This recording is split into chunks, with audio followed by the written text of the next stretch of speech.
Good day, I'm Maylee, and I'm going to talk to you today about a case that's going on out here in San Diego, California with the man by the name of Aaron Harvey. He's an innocent man, however, he's facing life in prison because he's documented as a gang member.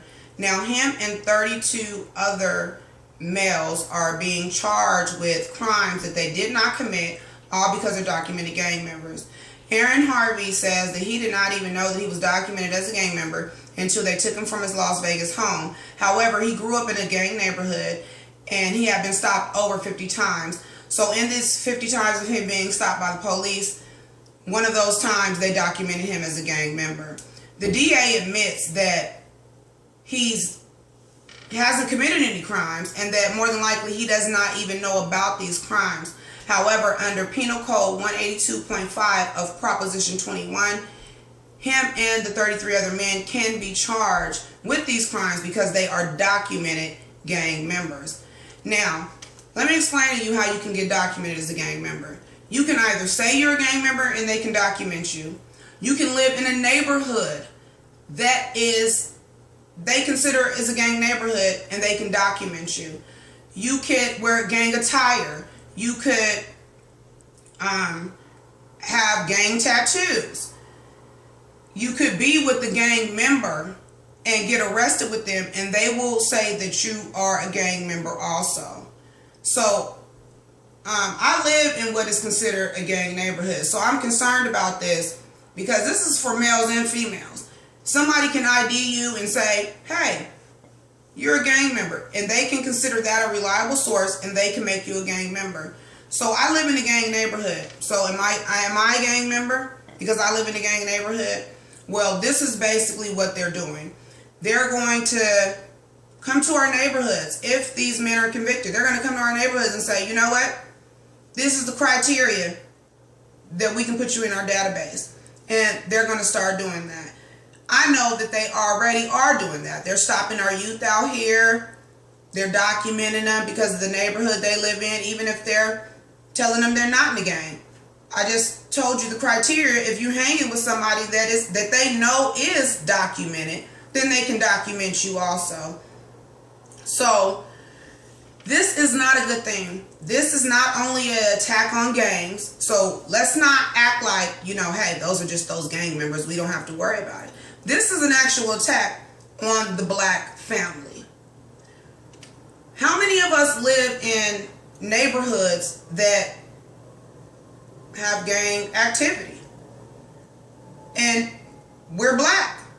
And these penal codes are for us. We need to realize that. So I want to give you a little bit of history on codes here in the United States. Well, in 1865, when we were supposed to be freed and slavery was supposed to be abolished, black codes were enacted during this time. And these black codes regulated the free man's life. So they have the slave codes that regulated the slave life. And now, since they decided that they said that they freed us, now they have the black codes that regulated the freed man's life. These black codes said that if you just had one drop of black in you, you were black. So these laws apply to you. Under these codes, free black men had to have employment. Now, what employment were we going to have if we just came off the slave plantations? The only employment that we could have is going to work back for the slave master. If we did not get jobs, then if we were hanging out, we were charged with homelessness, basically, and thrown in jail. We weren't allowed to read and write under these black codes. If you were caught reading and writing, you would get beat, you would get thrown in jail. You were not allowed to assemble without a white person there. So these gangs are actual assemblies of black people without the white person there. So we have to understand that, yes, they're called penal codes now, but they were called black codes, not long before this. And so we have to understand that these codes are especially made for us to regulate our lives. See, because the black codes regulated the free man's life. So even though they said we were free, no, they still had these laws that say, no, this is how you have to do it. And so understanding that, now we see how this is an attack on the black family. They want to destroy the black family more than what they have already have. They want to get rid of us. And this will be a way to get rid of us. If they convict this innocent man and all these other innocent people just because they are documented gang members for crimes that they did not commit, we have to understand what this is going to do. They're going to come. And you know how they're going to come. They're going to come with heavy weaponry. They're going to come kick in your door. And they're going to take everybody. They're going to take everybody. If they're going to come and say, my brother is a gang member and you're affiliated now, so we can take you to jail, May, because you have a gang member as a family member.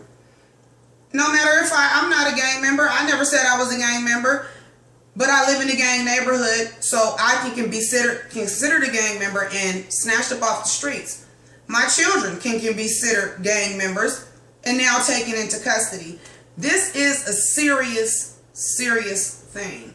We all need to wake up and realize, even if these people don't get to convict Aaron and the rest of these 32 other men that are on this case with him, they still are going to have something else for us. We need to realize that these laws are made to destroy us. And we need to be doing something about it. We see how they are killing us on the streets and they're getting away with it. So now if they get away with this, that's going to be more of a reason for them to kill us, jail us, and do whatever the hell they want to do to us. So you have to ask yourself the question, what are you going to do about this? Are you going to sit back and allow people to say that you're a criminal when you have done nothing wrong just because of the area you live in? And they target our areas because they know that black people live here. And like I said, the black codes were for black people. The penal codes are for black people to regulate us, to regulate our lives, what we can and can't do. What they are saying is criminal activity. Now criminal activity is being in the neighborhood that you grew up in. That's what happened to Aaron Harvey. Him growing up in the Lincoln Park neighborhood allowed him to be considered a gang member, which they are now saying if a gang commits an activity that is criminal, and now you can be charged with it. So please wake up. Please get there on Monday if you can, if you're in San Diego. The court date is Monday. On Sunday, there's going to be some type of a walk from 220 West Broadway to the Federal Building. If you can make it there, make it there. But I would really suggest that you be in the courtrooms to understand and to know what's going on and really start getting up on law, because these regulations are for us as black people. And we need to understand that they said that they freed us, but they never freed